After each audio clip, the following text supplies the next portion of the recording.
ఈరోజు మన కిచెన్లో పెరుగుతో ఒక రెసిపీని ట్రై చేసేద్దాము.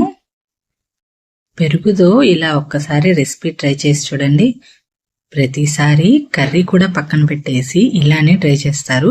రెసిపీ అంత బాగుంటుంది. మరి ఎక్కువ ఇంగ్రీడియంట్స్తో పని లేకుండా తక్కువ ఇంగ్రీడియంట్స్తో చాలా సింపుల్గా 5 minutesలో అయిపోయే రెసిపీ అండి. మరి లేట్ చేయకుండా రెసిపీని స్టార్ట్ చేసేద్దాం. ముందుగా ఒక బౌల్లోకి 1/2 లీటర్ వరకు పెరుగు తీసుకోవాలి. చూడండి, ఇక్కడ 1/2 లీటర్ వరకు పెరుగు తీసుకున్నాను.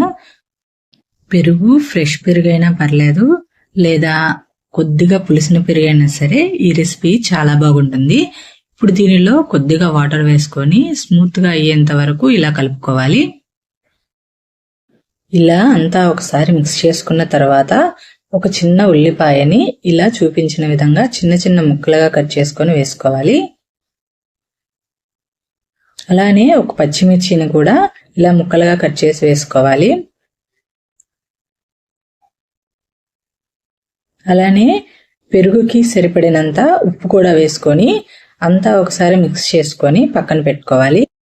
ఇలా ఉల్లిపాయ పచ్చిమిర్చి వేసి అంతా ఒకసారి మిక్స్ చేసుకొని పక్కన పెట్టుకోవాలి. ఇప్పుడు దీనికోసం తాలింపు ప్రిపేర్ చేసుకుందాం.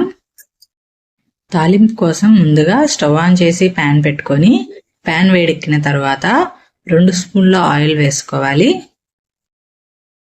ఆయిల్ వేడెక్కిన తర్వాత దీనిలోకి 1/2 స్పూను ఆవాలు, 1/2 స్పూను జీలకర్ర, 1/2 స్పూను మినపప్పు వేసి ఒకసారి మిక్స్ చేసుకోవాలి. అలానే కట్ చేసుకున్న 2 ఎండుమిర్చిని, ఒక రెబ్బ కరివేపాకు వేసి ఒకసారి మిక్స్ చేసుకోవాలి. తాలింపుని హై ఫ్లేమ్ మీద వేగించుకుంటే త్వరగా మాడిపోతుందండి.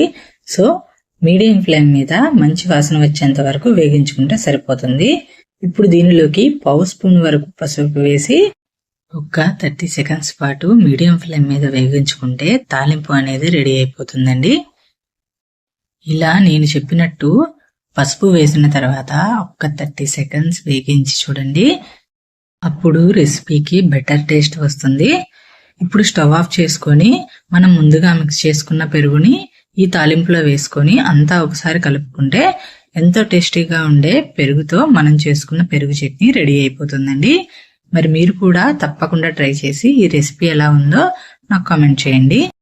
ఈ రెసిపీ గురించి ఏమైనా డౌట్స్ ఉంటే నన్ను అడగొచ్చు. ఈ రెసిపీ మీకు నచ్చినట్లయితే నా ఛానల్ని సబ్స్క్రైబ్